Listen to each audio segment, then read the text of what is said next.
What's good? What's good? It's the one, the only, but what do I know? Boxing coming back at y'all with some more news. So I got some very exciting news in here today, man. We got Erickson Lubin versus Jesus Ramos, possibly on the undercard of Canelo versus Charlo, bro. And man, when I tell you, bro, first and foremost, as you guys can hear, my voice is a lot better. My throat is a lot better, bro. I just feel a whole lot better compared to yesterday. So, you know, we're good. But bro, man, I tell you, bro, I am super excited, man. Well, first, let me just go ahead and read the details, and then I'm gonna give you guys my opinion because, bro, dog, I'm just excited, man. Boxing has really been showing out this year, bro. And you got to give credit to Al Haymon and the PBC for making the leadway coming, bro. Like, the PBC is the front runners, been putting on great fights this year. I know a lot of people don't like to admit that, and they won't admit that, but when it comes to this year, the biggest fights, if you name the top fights, the biggest fights has everything to do with a PBC fighter. Outside maybe Devin Haney versus Vasily Lomachenko. But let's go ahead and get into it. Excuse me. Shout out to BoxingScene.com. It says, Jesus Ramos and Erickson Lubin eye for Canelo Charlo Showtime pay-per-view undercard. Jesus Ramos is back at full strength in time for the toughest test of his young career. So it says, BoxingScene.com has learned that crossroad bout is in play between Ramos and former title challenger Erickson Lubin. The junior middleweight clash of the Southpaw contenders is targeted to land as the co-feature on the September 30th Saul Alvarez versus Jermell Charlo Showtime pay-per-view event at the T-Mobile Arena in Las Vegas, Nevada. News of this fight was first reported by Big Fight Weekend. The bout will mark the fourth straight appearance in such a capacity for Ramos, who has the record of 20-0 with 16 knockouts.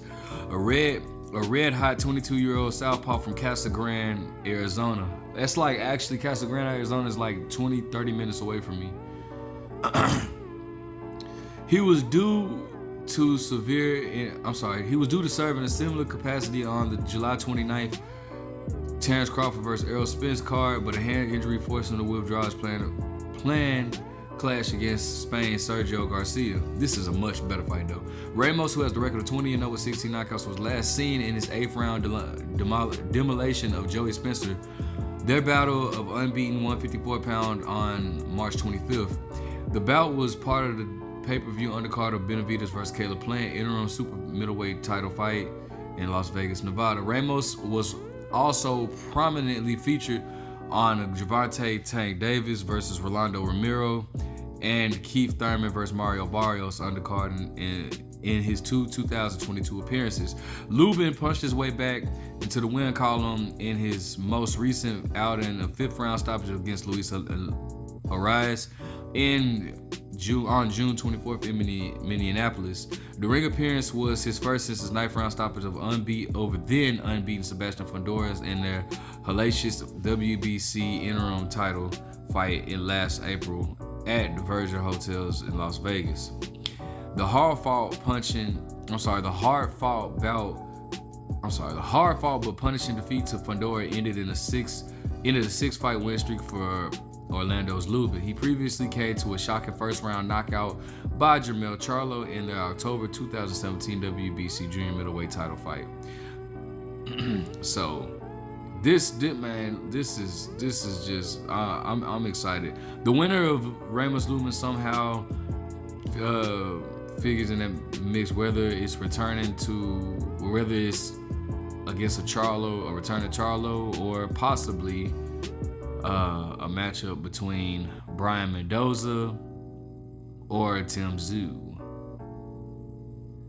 So this is interesting. I'm excited about this one. Now, this is something for the PBC haters. And I'm not just like, PBC be doing things that piss me off too, but I see some people like to hold like a certain narrative or whatnot. But to the PBC haters, bro, here's a question for you guys. When you guys say, "Oh, the PBC fighters ain't fought nobody," do you forget about Erickson Lubin? Because let's go down Erickson Lubin's list of bro. Erickson Lubin has a championship resume, and he hasn't even been a champion yet, bro. Like I just want you guys to look at this for a second. Or just hear this out. So like his last fight was against Luis Arias, who's not really a top fighter. But you know, that was his first time. I believe that was his first time being stopped. He's been in there with the likes. He's beaten Jared Hurd. He's been in there with Danny Jacobs. You know, so he's Luis Arias been in there. So but he's not a top fighter. That's not one of the guys that I would mention for the top. But it was impressive that he was able to stop Luis Arias or whatnot. But you know, he had a hard fight with Sebastian Fedor. That was damn near fight of the year candidate. Both fighters went down. Both fighters, it was just a back and forth action-packed fight. But Jason Rosario, former unified champion, Terrell Goucher, former Olympian, Nathaniel Gallimore. I thought that was gonna be a tough fight for a lot of y'all don't know Nathaniel Gallimore. Nathaniel Gallimore was actually a tough rugged fighter or whatnot, but I thought that was going to be a lot tougher for Lubin, and Lubin handled that with pretty much ease. Ishe Smith, I think he was the first and only person to stop Ishe Smith.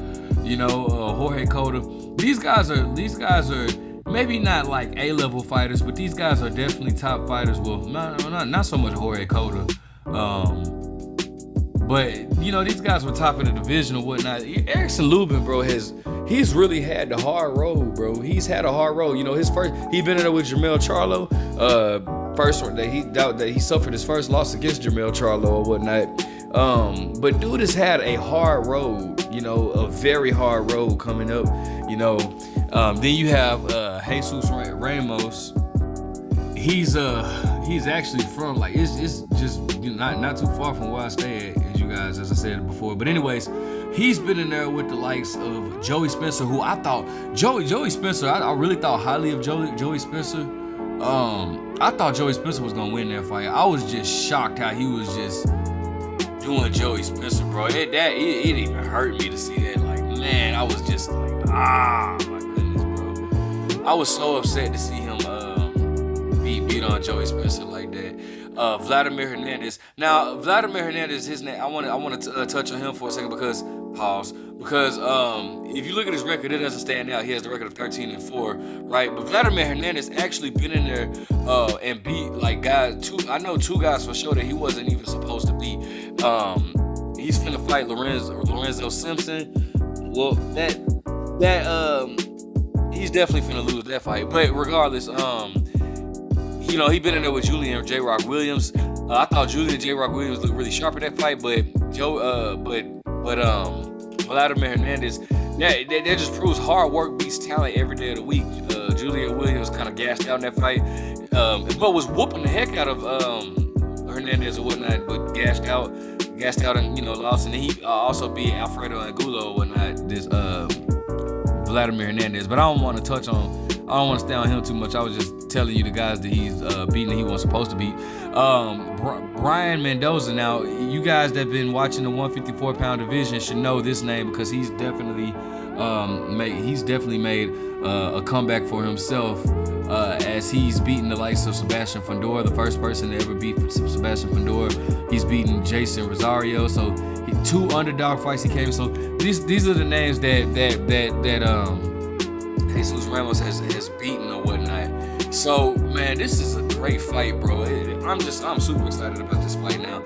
As far as my prediction, I'm not even gonna lie to you, bro. I think that Erickson Lubin is the most talented. I think he possesses more skills than a lot of these fighters at 154. However, his chin is not as good as his heart, and I just feel like Jesus Ramos would end up getting a stoppage in this fight or whatnot. We've seen Erickson Lubin hurt plenty of times. I think Erickson Lubin can possibly outbox Jesus Ramos, but we've seen Erickson Lubin, you know, he's been rocked a lot in his time, and I just think that Jesus Ramos would end up getting him out of there or whatnot. But, you know, that's just my thoughts, man, on it. I think this is a great competitive matchup. I really want to see this. Matter of fact, I might even just I'm trying to hit up Jesus Ramos to see if I can get some sparring with him, bro. Because Erickson Lubin is a southpaw, and I'm a southpaw, so you know that could help. But you know, I'll let you guys know how that takes. Let me know what you guys think. Who you picking? Make sure you guys like, comment, subscribe. But what do I know?